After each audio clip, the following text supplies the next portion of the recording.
And welcome everybody. Welcome to today's webinar from ERP to factory floor. Thank you all for joining in today on this private exclusive webinar. I'm Zack Scriven with Abelara. I'm digital marketing manager and solutions consultant. I'm here with Glenn Gardner, co-founder of Abelara, and he is bringing the experience of the manufacturing executive to this webinar. Having experience being a president of a manufacturing facility and being responsible for the P&L of a facility, he's going to really talk about the problem and the disconnect between ERP and factory floor. And with Fuuz, we have Steve Modral, Senior Vice President of Sales. He's going to introduce the solution that is Fuuz. And then we've got Craig Scott, CEO of Fuuz. He's going to dive into a demo. So with that, sit back, relax. Hope you guys are locked in for about a 50-minute of demo and webinar, and then we'll have some time for questions at the end. So with that, I'm going to kick it over to Glenn Gardner. Sounds great. Thanks, Zach. And great to be here with you guys, Craig and Steve. Craig and Steve are new great friends of mine and have a ton of experience in manufacturing. So this will be a fun conversation, guys. But let me kind of frame things and kick it off.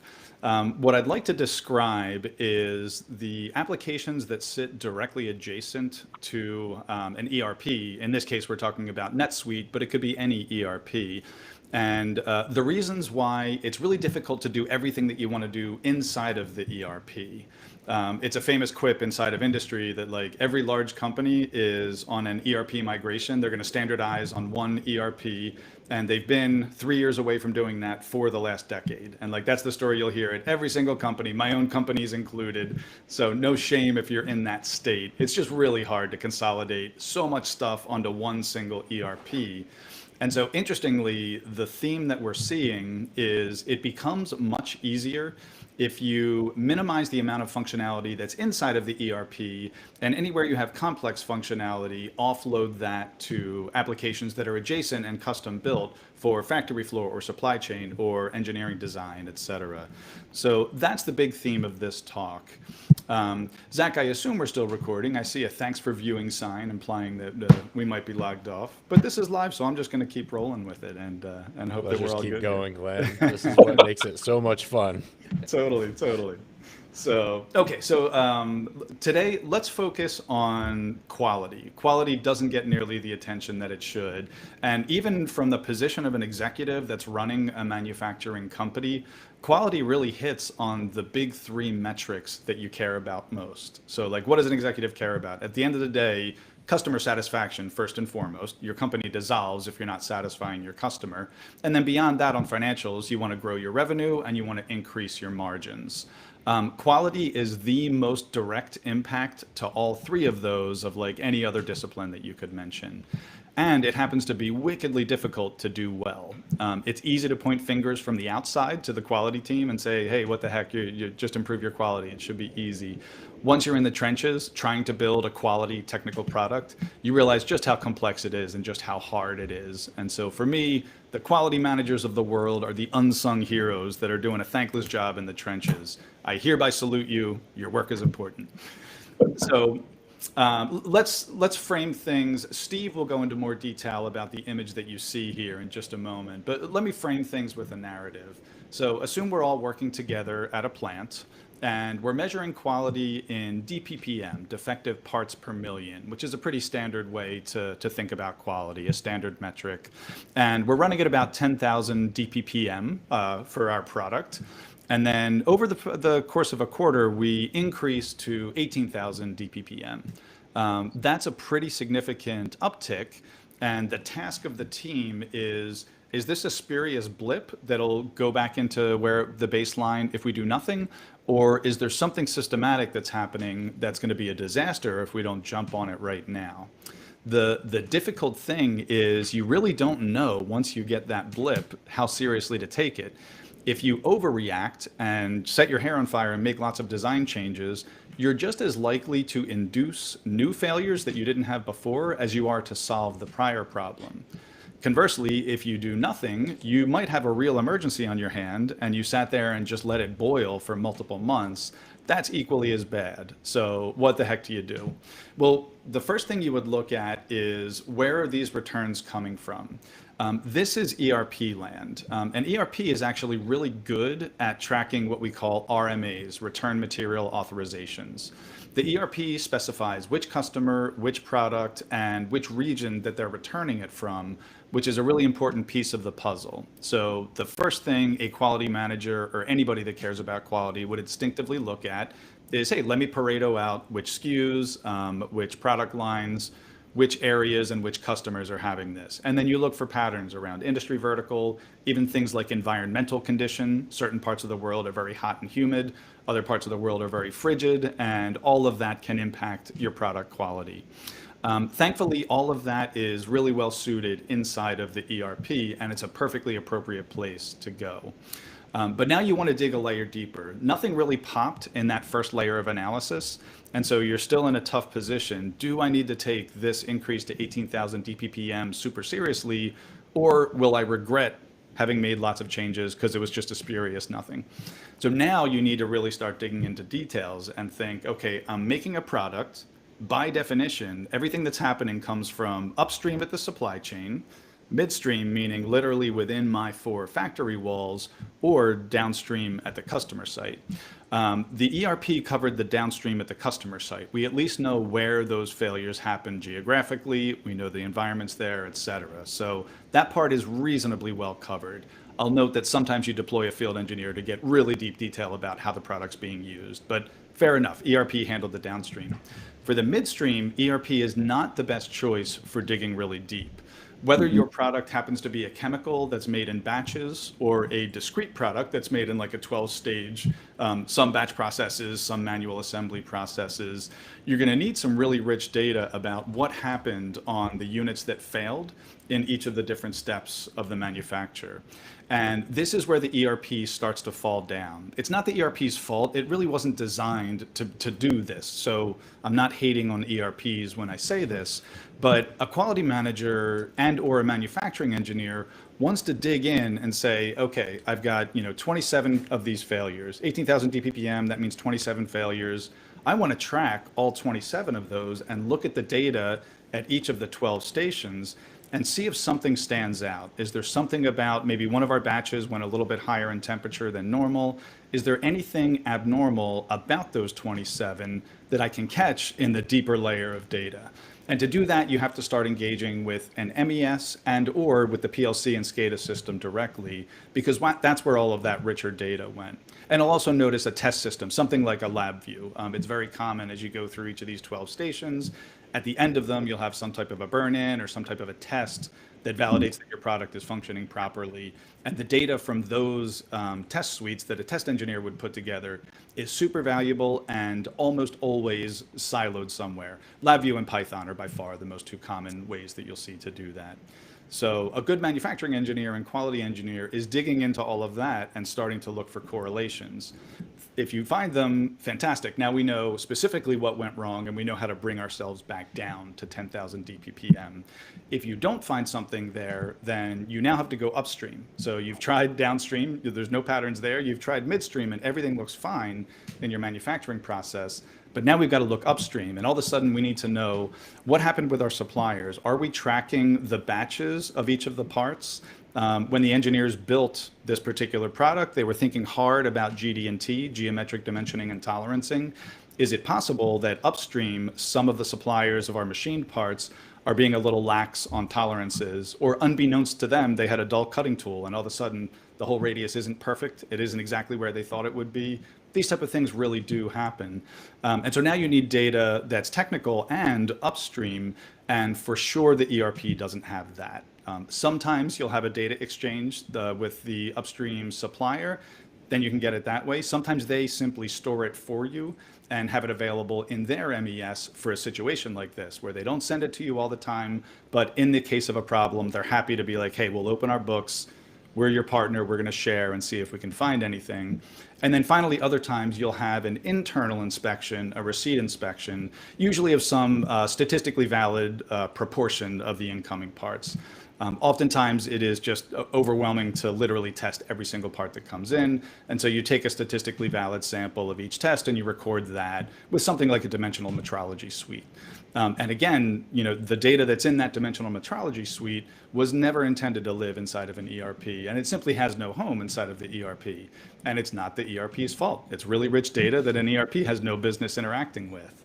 And so the theme here is that if our goal is increased quality, which it always is because it helps both revenue and margin and customer sat, which is literally all I care about as the head of a company, then I need to be looking outside of just the ERP. The ERP is a critical pillar for RMAs and for the downstream information about where the things are in the field, but it's only one pillar of the story. I still need midstream, my MES on my factory floor, and I need to look upstream at the quality of the supplied parts that I'm getting in.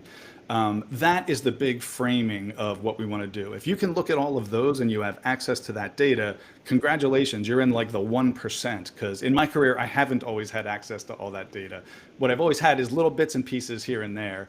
And then through heroic efforts, the teams that I've been working with would collect all of the rest. And 6 weeks later, we might finally have the data that we need to resolve the problem. Hopefully it's not gotten worse in those 6 weeks. I think what I'll do is pause there and simply repeat that my big message is the ERP is one of many foundational pillars that you need to be looking at to drive high quality, but it's not enough on its own. And the best quality programs that I've ever seen incorporate downstream information, i.e. ERP, midstream information, by which I mean the 4 factory walls and your quality system and your MES, and upstream information in whatever system is appropriate. Sometimes it's in an SCP tool, sometimes you have a specialized data interchange, and sometimes it's literally stored at your supplier and they allow you to go audit those things. In either case, you need all 3, and clearly the ERP is not the only home and it's not the ERP's fault.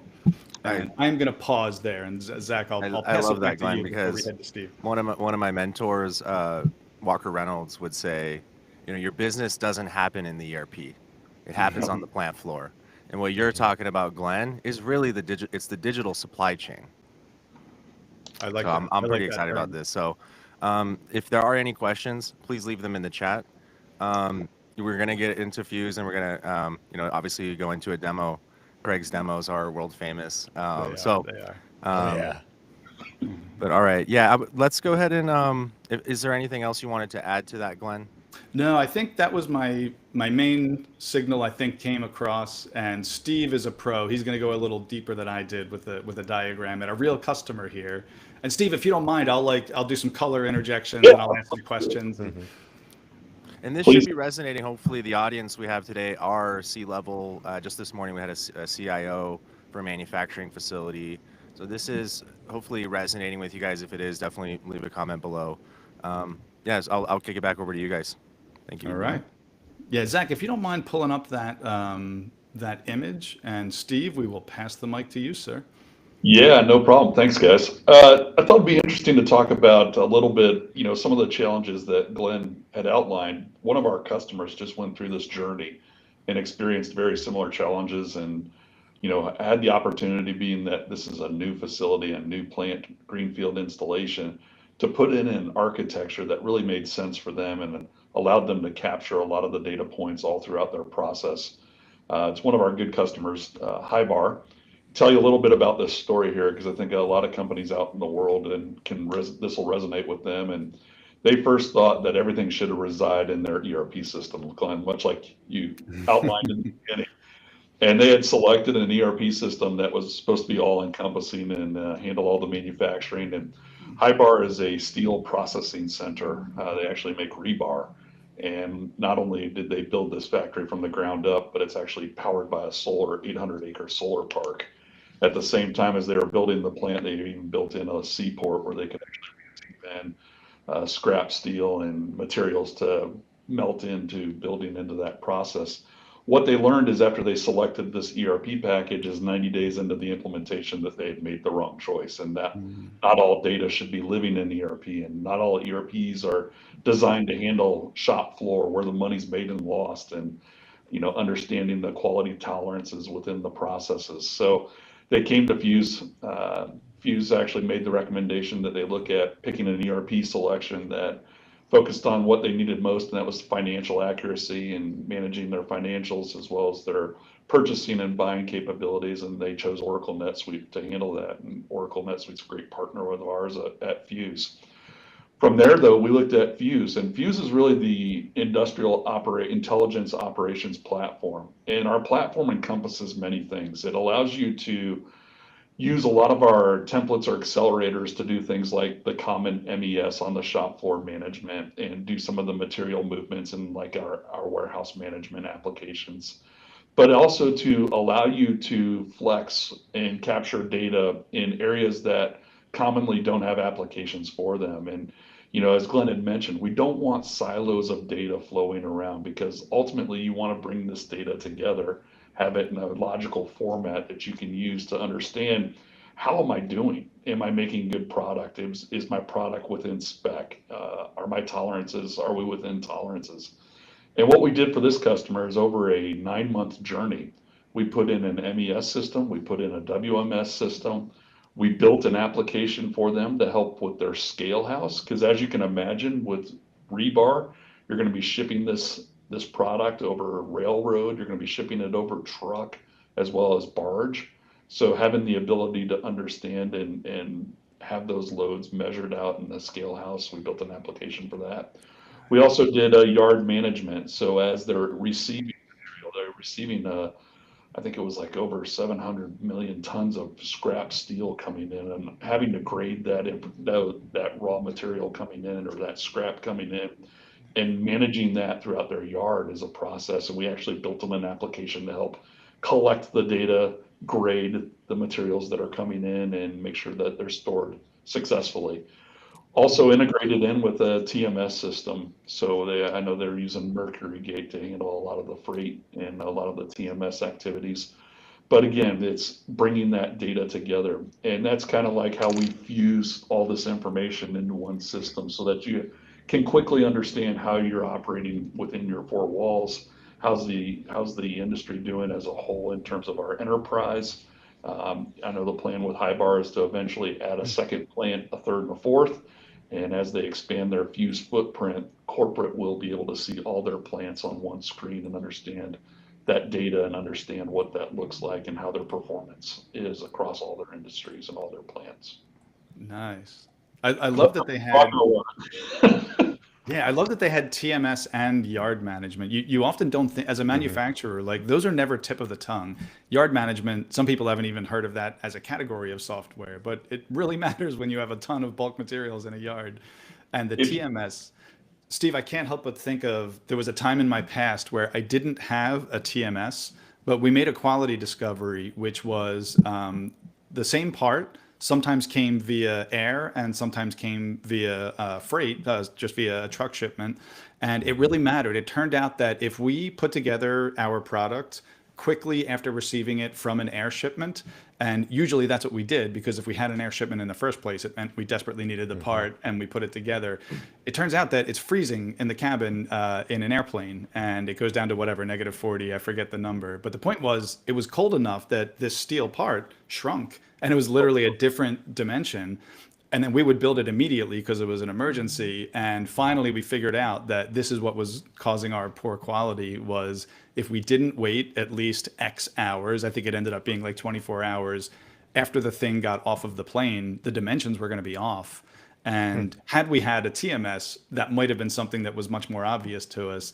In our case, it was super subtle. Like that, my hat's off to the folks that figured that out. That was hard to figure out that problem. And I wish I had a TMS.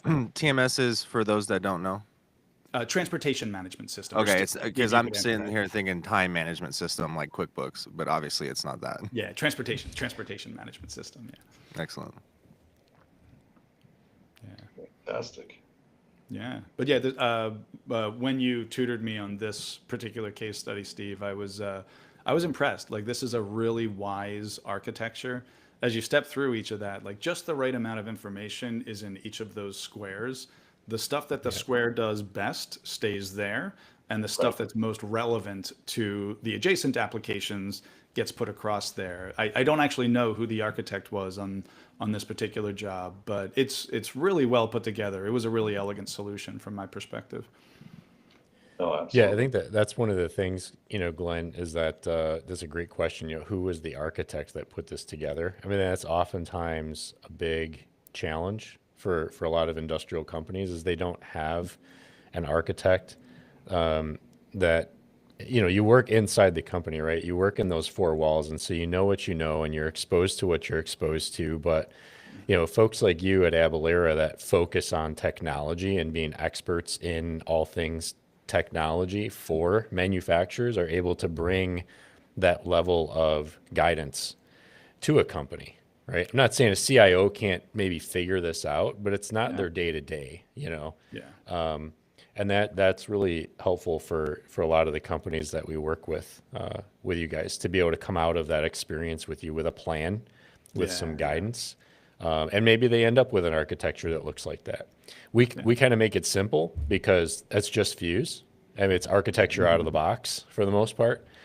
And we can go through that. There's a lot of firsts in that diagram that we didn't really dive into. This is the first solar powered steel mill in the world. Isn't that something? It's incredible, right? They have 800-acre solar field powering a steel mill. So you've got an electric arc furnace, right? You got the whole process there. Where they're, as you would expect, they're a process manufacturer, but also discrete. So they're mixed mode, right? Yep. We're melting material, we're doing quality inspections at each of these, 6 different steps before we get to finishing, where it comes out the end of the mill at 80 miles per hour. So watch out, stuff's coming out pretty quick. Yeah, it's coming in hot, as they would say. And, it's coming out 80 miles an hour. They're chopping it to 20, 40-foot lengths. They're bundling it up, and then they're, printing their bundle tags and putting it away in the warehouse. And so it's, there's a lot going on. So from a safety standpoint and from a quality standpoint, those were really paramount concerns for this particular company. Mm-hmm. And they're running this mill with about half the normal staff that it would take to run a mill of its size. And they're also generating double the output per FTE of steel on an annual basis as the next highest steel producer in the world. So, yeah, I didn't know that last one, Craig. That's incredible. So it's fewer head it's count, super impressive. It's not hurting production. In fact, the productivity. No, they're generating more steel per day than the next highest steel producer in their industry. So it's really impressive what they've been able to done, and they've been able to leverage technology to get them there, right? Yeah. So, by putting this architecture in place, it really enabled their operations. We have extended supply chain visibility through that vendor portal, where suppliers are logging in, they're submitting ASNs. That's all being done through a Fuuz application that they developed. Nice. So we're doing some AP reconciliation, right? And then when the materials hit the door, when they come across the scale, we're weighing those using the Fuuz gateway. So we're capturing the net weights of the materials coming in. We're doing the grading that you guys were talking about. And based on the output of that grading, we may or may not create some type of an NCR back to the vendor through the portal, right? That they have to answer. If we have to downgrade the material, right, it changes the composition, it changes the value, etc. And that's all being handled autonomously through the system. So they really have this single pane of glass. They know everything that's coming in. They know where it's getting consumed. We know every data point off of every one of the processes on that on the melting line there, and all the way through the finishing mill.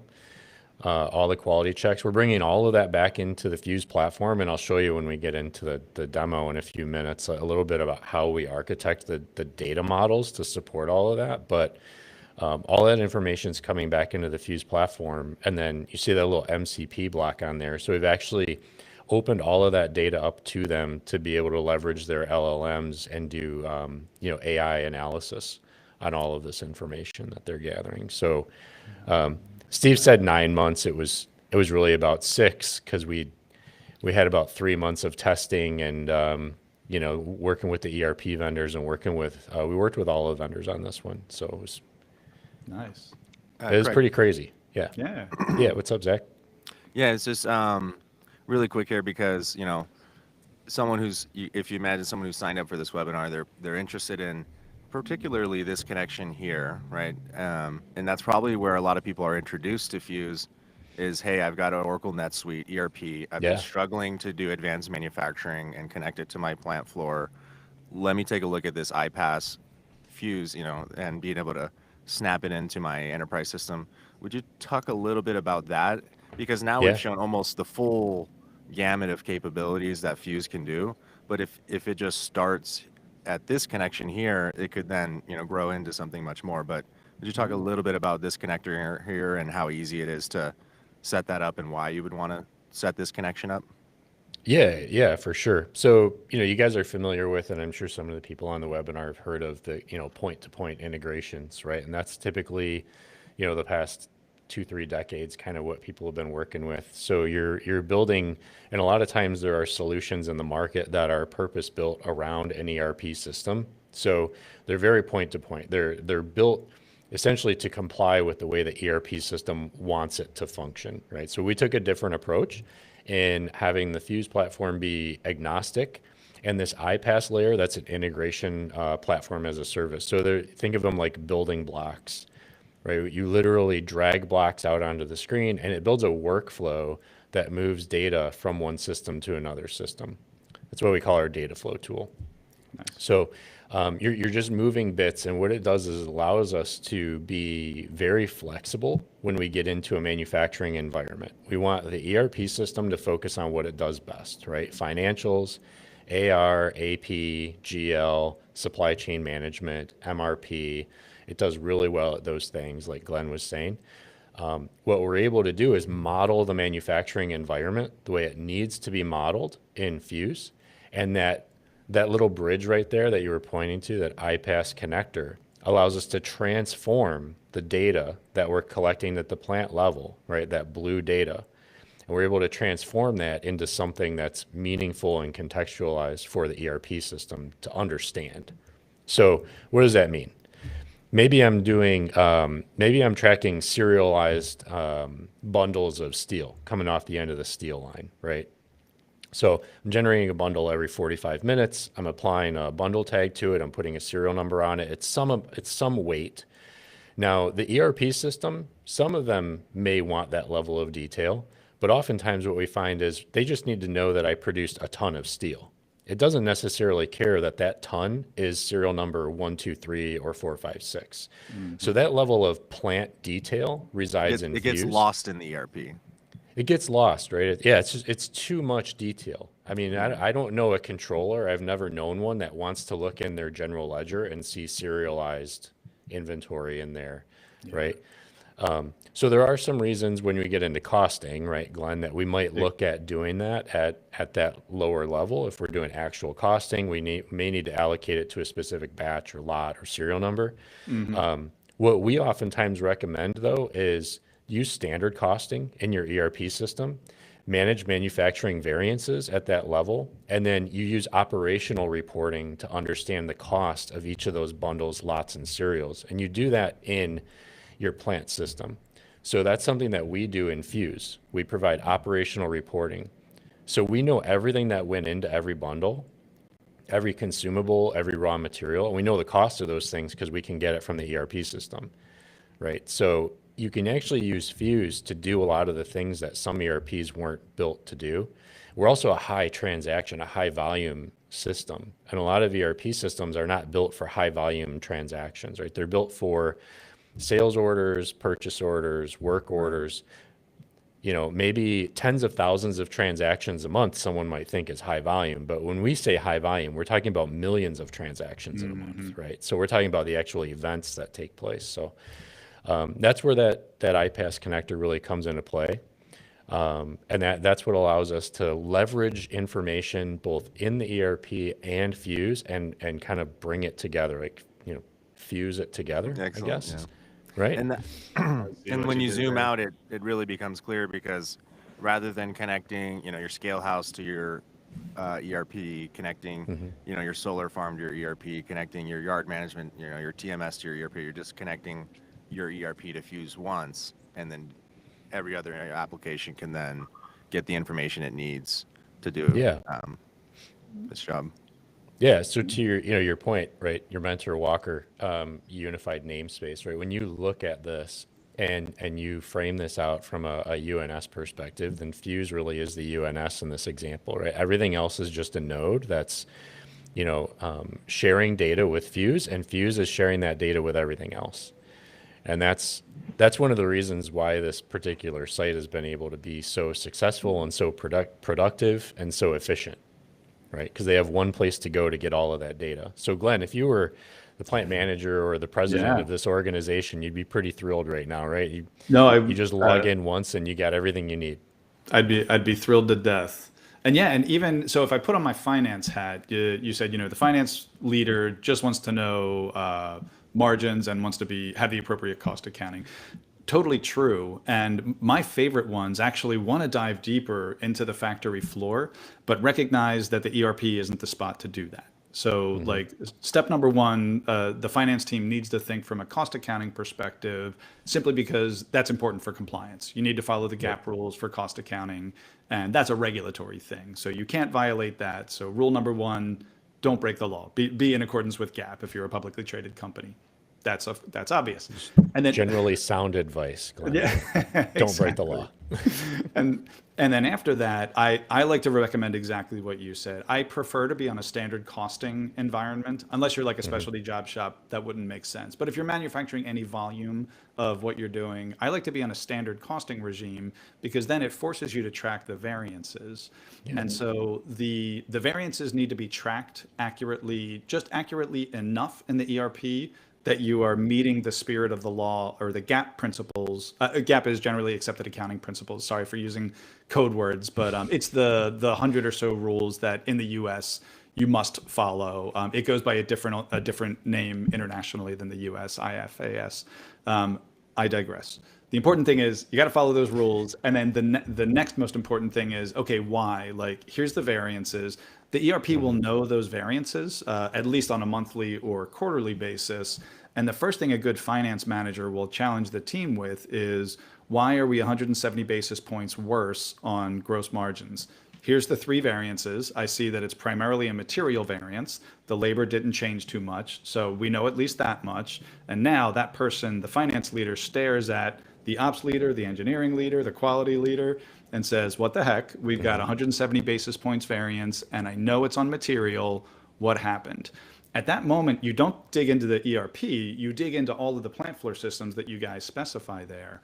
Whereas in a non-ideal world, which I have lived in, everybody makes up a narrative. Like, all you have is the ERP data. And so everybody thinks of some event that happened last quarter and is like, that must be it. You know what? The material variance, it's all about that one dud shipment we got from supplier X. Like, they suck. Their quality's been going downhill forever. And all of a sudden you're in narrative land.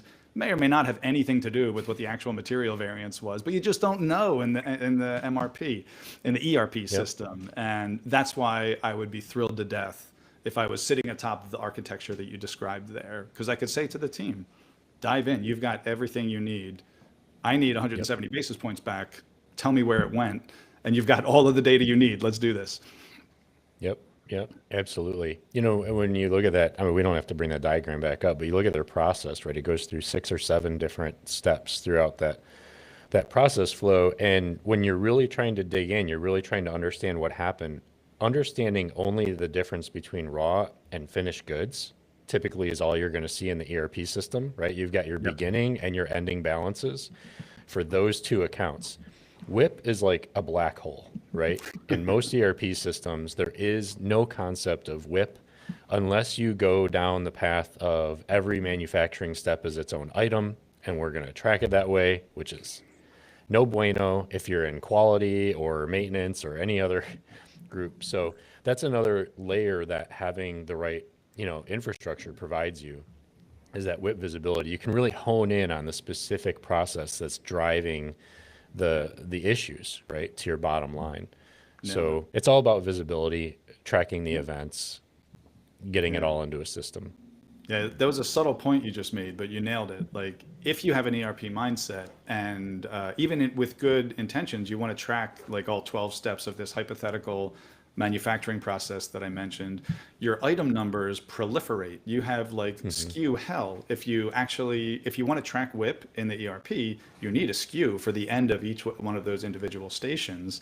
And so Yep. your SKUs just exploded by an order of magnitude, and it gets so messy. Whereas it's much cleaner if you just keep raw and finished goods inside of the ERP, and then you allow for all such sorts of interesting things to happen in WIP.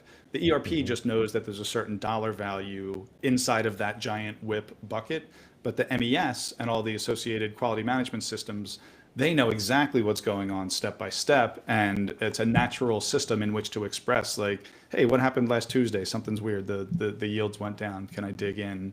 It's a really subtle point that you raised that many people might not be aware of, Craig, but the reason you don't track WIP in the ERP is it blows up the number of SKUs you have to track by an order of magnitude, which need not be the case if you do it in the MES. Right. Yep. And that's oftentimes the way that we would deploy alongside a system like Oracle NetSuite, right? And that's exactly how we did it in this particular case, where there's a limited number of SKUs in the ERP system to track and manage. It's really just the raw materials and the finished goods. And then all of the other detailed information is being maintained in the Fuuz platform using our data models. And it gives them a way to, again, it's that whole like red versus blue data concept, right? We have enterprise governance in the ERP, and we have the plant level detail. And let's just say, for example, that, Highbar decides to spin up another mill, 6 months from now, right? That mill may very well operate differently than the current mill. The whole production line may be slightly different, which means my blue data for mill 1 is not my blue data for mill 2, right? And when I say blue data, I mean the plant specific process routing data structure, if anybody's Should not we that's worthy of a follower. sidebar. I don't want to lose Right. I don't want to lose your Yeah. momentum, Craig, but that's, maybe that's even the, Zack or Craig. Yeah, describe the red that's blue the data that's the divide. idea, right? Is like, being able to have that specific data set that really represents the physical world from a logical, in a logical perspective, right? So in the system, I want my data structure to look exactly the way it looks physically. If I was to walk the floor, I should see all of those same steps represented in the software system. And you don't want to do that in your ERP. You just don't.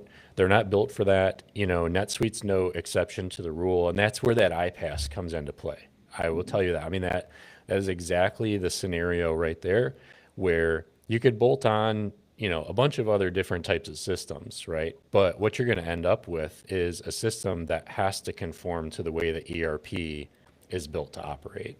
And that doesn't really give you a whole lot of value on the plant floor. It doesn't give you the visibility that you were talking about. So, long-time All right, listener, first-time caller. What's up? Yeah, excellent. No, we do actually have a live audience. We do have a couple questions that I do want to address. I do want to leave. I know everyone's probably really excited for a demo from Craig. If you guys want a longer or more private demo, please obviously just reach out to either us at Abelara or Fuuz for a more detailed demo. But the question, I actually have a question for you in the audience.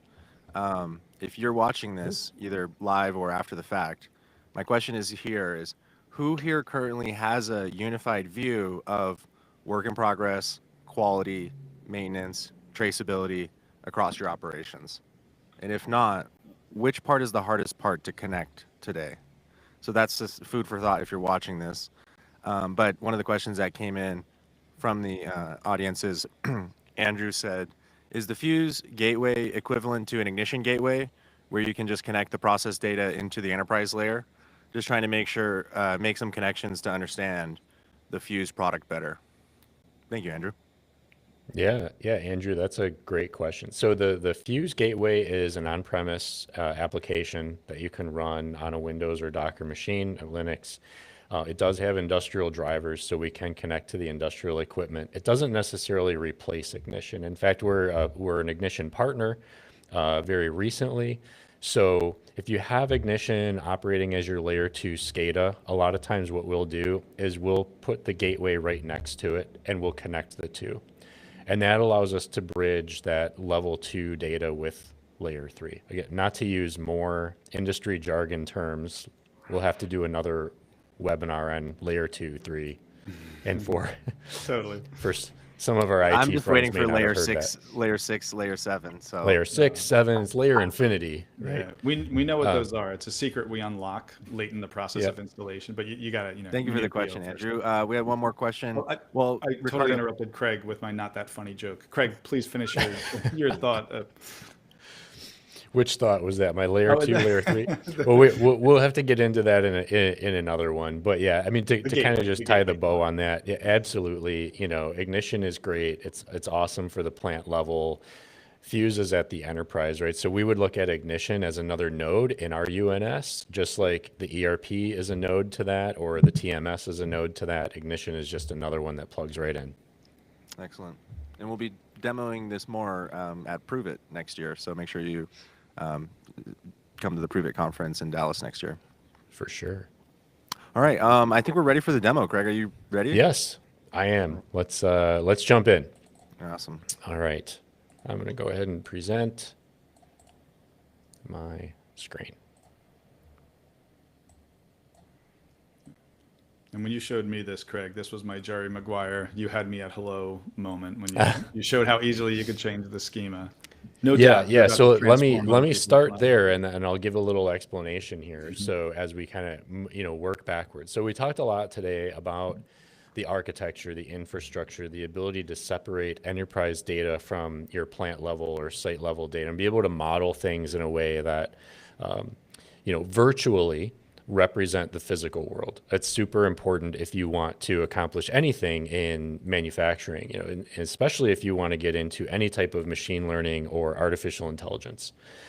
So what we have here is, this is called our schema designer, and this allows us to essentially model your entire manufacturing operations virtually, obviously in the system here. What I have is a inventory table. Think of this as almost like an inventory historian, right?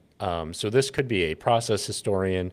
This could be a list of products. This could be recipes. This could be whatever we want. And I have these links. I have these little chains that connect things here, which gives me normalization of my data, right? And that's really important when you want to model manufacturing or industrial data. We want to normalize that information, where a typical time series or historical database is going to be denormalized data.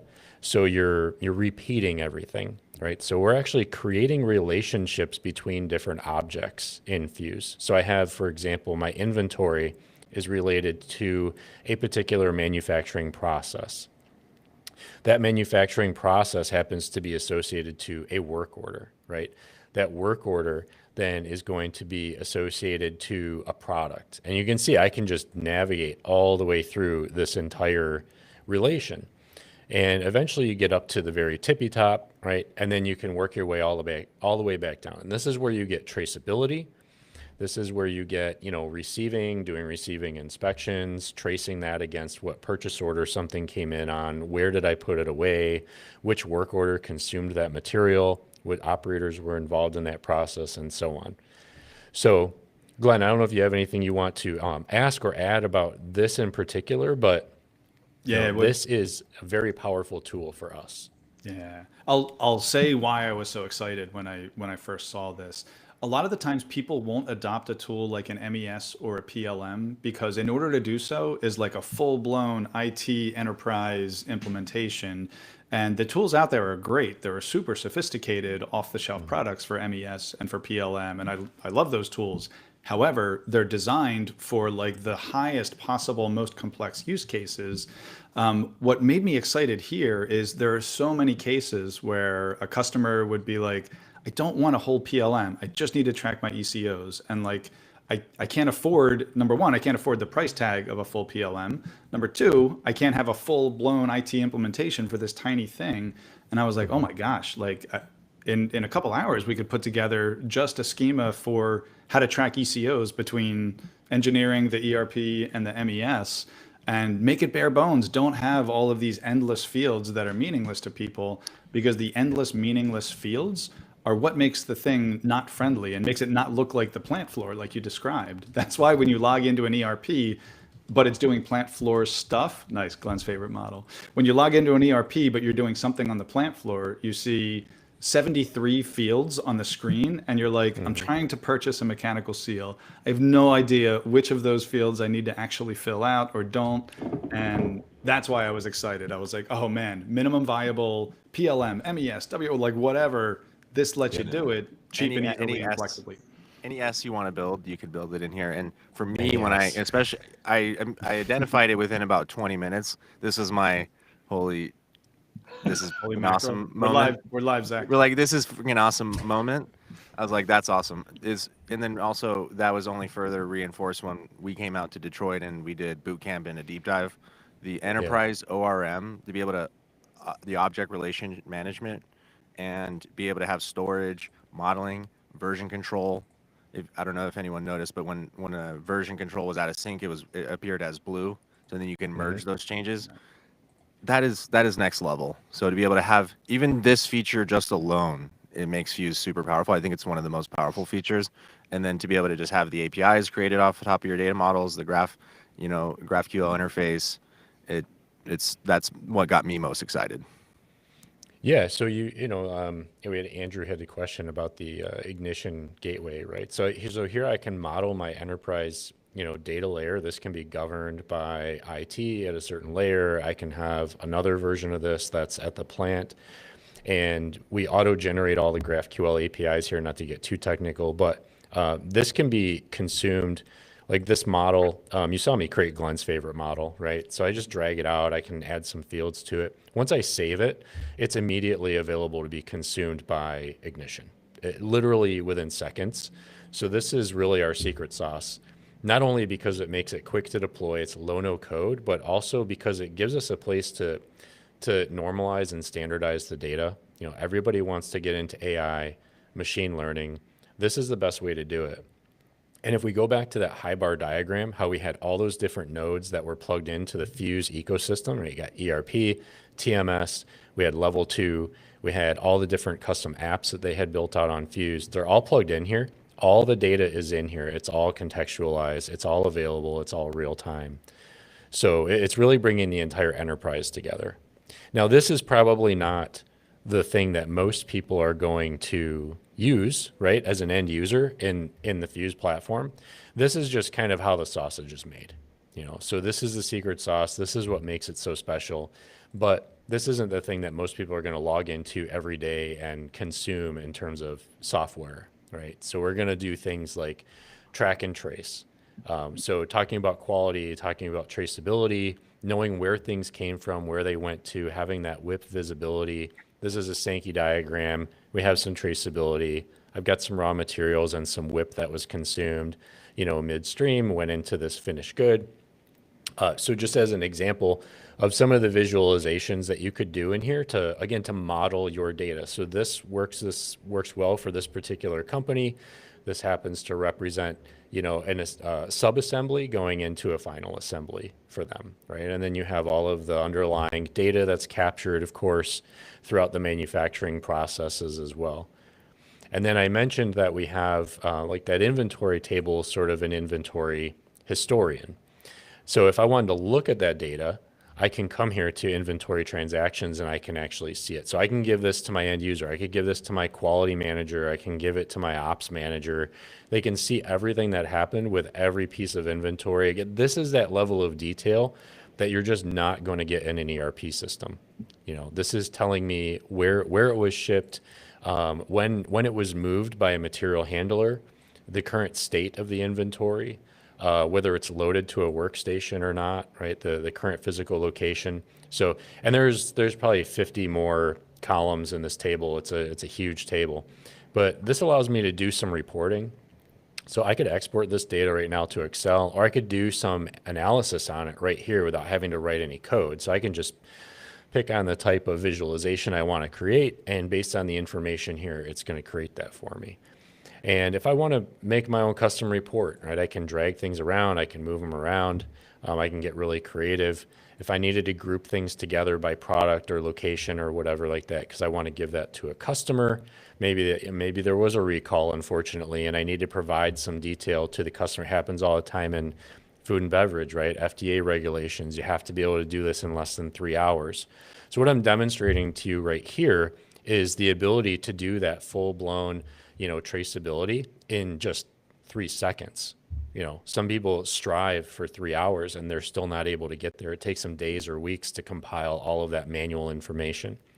This is what making Fuuz the center of your universe can do for you. So now if we take another step back from a quality perspective, how do we capture the quality that's happening on the shop floor? How do we track labor? How do we know who's doing what? There's a few ways to do that. We can do that as a headless MES system, right? So this could be completely transparent to the shop floor. Maybe no one's logging into Fuuz. We're fully integrated. Either you have Ignition and we're using the gateway, we're monitoring tags using OPC-UA or some other method. We're writing back to tags, doing some bi-directional communication, and Fuuz is just running in the background, just collecting data, analyzing data, validating the information for us. Or we have operator HMIs or control panels, we call them. So this is an example here where operators can clock in so we can track labor. Also, one of those typical deficiencies from an ERP standpoint, right? A lot of them are not good at tracking labor. And we're not talking about time clock. I'm not talking about payroll here, but the actual manufacturing activities that my operators are doing throughout the course of the day. So we track labor for setup, changeover, maintenance, quality, production activities, and you can set up whatever different activities you want to and then track labor and within those different buckets. And then we have our process steps here. So this ties into quality a bit where, quality a lot of times is reactive, I think, Glenn. I don't know if you'd agree, but, a lot of times we're doing inspections post-production, right? Fully agree. We build something and then we check the thing we built. And one of the things you get with a good MES system is you get preventive quality, right? We bake quality into the process. So in this case, I'm verifying that the operator is loading the correct fixture onto the table with the work instruction. And they can't manually verify this because we're doing this digitally using our gateway. We're connected to a PLC and we're verifying that they have the right fixture. Or if I'm in aerospace and defense, I'm verifying that I've loaded the correct CNC program to the machine. It's the proper version, right? It's the correct version that engineering has released. Or whatever kind of validation it is. Why let somebody load the wrong program into the machine, make the part incorrectly, just to check it at the end and find out you have scrap? Why not do it up front, right? So these are some of the things that you get with MES.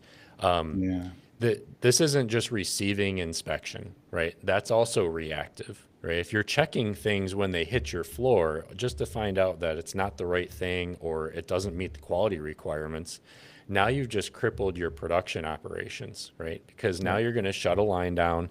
So, again, this is where we can go back to things like that vendor portal that we did for Highbar. The vendors are actually logging in, sending ASNs, and providing us with heat information of the materials that they're shipping in. We're doing quality checks before the material even leaves the vendor's facility. Oh, that was a question I had, Craig. You're doing not just that's not just EDI for like placing purchase orders and figuring out inventory back and forth. There's actual technical data in that information. There's technical heat batch lot information that can be shared, through that portal and validated, right? So we're approving the material to be shipped to us before it even leaves the vendor. So if the vendor misses a shipment because the material doesn't satisfy the requirements, we have backup vendors we can go to, right?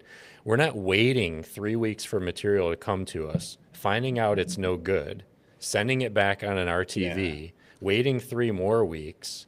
That's the problem with everything, right? Is everything is done after the fact. I mean, how many times do we, even from a maintenance, let's not get going on maintenance because I know, It does happen. right? Everything you were saying evoked like lean manufacturing language for me. What you're doing is approaching poka-yoking everything. A lean manufacturing purist would say it only counts as poka-yoke if you literally cannot move forward unless you're physically like the thing is officially checked. But in spirit, you're approaching poka-yoking every single step of the process, which is a big deal. Right. Poka-yoke meaning Yep. an error may not propagate forward through the system. I honestly forget the literal translation of poka-yoke from Japanese, but the spirit of it It's is just fun to say. it is fun to say. I needed a way to work it in. The spirit of it is you cannot move forward in the process unless you're doing it properly. There's something that physically stops you. You're close to kind of poka-yoking literally everything here. Yeah, that's the goal with MES, right? And WMS to a degree is, and it's crucial these days for manufacturers, right? We've got, there's an aging workforce, right? Let's face it, right? All of that knowledge is walking out the door. We've got newer folks coming in. There's a lack of documentation or sometimes too much documentation. Sometimes I walk into a plant and there's too many SOPs. I can't possibly understand what they all mean, right? From one job to the next, I've got this giant job packet I have to go through, and I don't, right? As an operator, I don't have time for that. Yeah, the technicians read all 700 pages. I promise you, they really do. Well, I'm being held to a standard, right? My supervisor says I got to get 100 widgets an hour. I don't have time to sit and read all this stuff, so of course I make mistakes. But you can error-proof and you can poka-yoke using an MES system. So this is a vehicle, this is a customer of ours that, they can do in-process quality checks as this vehicle moves down the line. And if there's any failures at all, we immediately flag that VIN and they pull it right off of the assembly line. They set it aside, they can do whatever rework and then reintroduce it to the line later. So again, why wait till the vehicle comes off the end of the assembly line? You take it out, you park it in the lot, you do some quality checks, you find out there's an issue. Now the thing is fully assembled.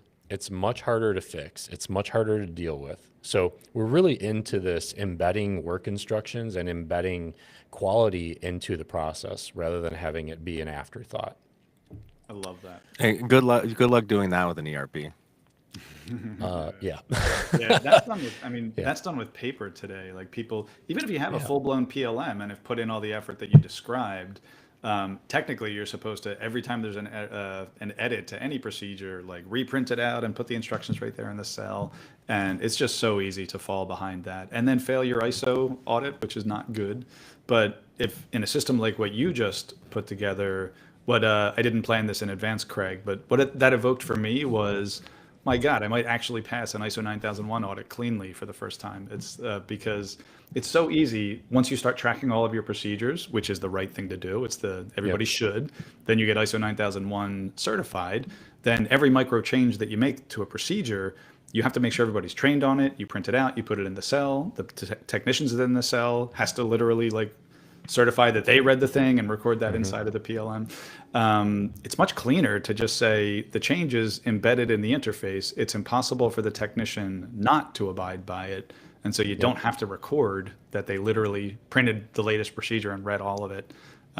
They can't mess it up. It's in spirit, it's poka-yoked. You can't move forward without the newest, latest revision. So I dig that. It could change the way ISO 9000 auditors think about the factory floor. Yeah, really, it should change the way operations leaders, quality leaders, right, CEOs think about managing their operations. When I was in manufacturing, I would oftentimes get pulled into these meetings with quality, and we would do these 8Ds, or 7 steps or 5 Ys. And I think more often than not, the corrective action was that the people needed more training, right? Very infrequently was it a machine issue or a process issue, is that somebody needed more training. Well, you can eliminate that from the possibilities by embedding it in the process and having a good MES system in place. Yeah. Right. So imagine the value to never having to have that conversation again, never having to pull in 300 operators to the lunchroom to go through an hour of training through some new SOP. What is the cost to that, right? These are the things that you right there, exactly, all that production lost. So imagine having a system where you embed quality, you embed process, you embed rigor, and new people are coming in the door. You eliminate onboarding and training and walking them through. Nobody has to sit and watch that safety video in the lobby anymore because it's fed to them right at their workstation, right? Nice. So these are the things that operations leaders should be thinking about. If you're trying to reduce costs and increase output, it's the only way to do it. ERP system is not going to get you there. Yeah. I love that you brought up 8D as well. I'm actually a huge 8D fan, but I've seen it fail time and time again. 8D as a process it's hard to argue. It's very logical. It makes perfect sense. Like there's nothing to disagree with there. Where it goes wrong is as soon as you run out of data, then you pivot to something like exactly what you said. We need more training. We need a more proactive attitude in our culture. Like you start making stuff, SHIT up, you start making stuff up because you're out of data, and whatever your gut says, you need a corrective action. The 8D will force you to like identify the root cause and then take specific corrective actions. And so anytime I saw a corrective action that looked like we need a better culture, that's what'll fix this. I was like, we just ran out of data. We don't actually know what went wrong there. Do you, I hope I don't blow the delivery of this joke, but do you guys know the joke about the drunk guy looking for his keys? It's PG, don't worry, but the drunk guy looking for his keys? Okay, no. the quick version is there's a guy stumbling around drunk outside of a bar looking for his keys underneath of the light. And somebody else comes up, hey, what are you doing? I'm looking for my keys. Oh, where did you lose them? And the drunk guy says, I lost them over there. He said, well, why are you looking here? He said, well, this is where the light is. It's dark over there. I can't see anything. And that's what happens. Like the root causes, you either identify root causes that happen to map to directly what data you have, which everybody knows is like 10% of the story, because then at least you're unassailable. And so when an exec comes in the room and really challenges you, you've got an unassailable story based on that data that happens to be 10% of what's really happening in the world. Or you use your gut in some way and you're like, I know what I could see underneath of that metaphorical street lamp where the drunk guy was looking for his keys. Like, I know the keys are over there, but I don't have data. So I have to say, we need a proactive culture. We need more training for our technicians. And you're kind of stuck. The more you can give visibility and put street lamps everywhere, you can actually, with real data, look for real root causes. Hard to disagree with the benefit of that. Yep, 100%. Well, excellent, gentlemen. Thank you for today's presentation. I was going to say, we had a pretty good live audience today. One kind of comment came in from Ricardo. Great topic. I would love to hear more about the digital supply chain and how I can have data from my raw material supplier to make sure I can increase my final product quality. Just reach out to us. If you want to learn more about Fuuz, you can go to fuuz.com. That's FUUZ.com. Or if you want to reach out to Abelara, we can help light the way. So we can help you plan your digital transformation, help you evaluate solutions and solve problems within your manufacturing business. That's Abelara.com to reach out to us. And if there's any other questions, just feel free to leave them in the chat or reach out to us, and we're happy to work with you to help you learn more about how we can solve your problems using Fuuz specifically here. Yeah. Thanks for having us, guys. Appreciate it. Yeah, It was great fun. discussion, team. This was fun. Yeah. Thank you, Steve. Yep.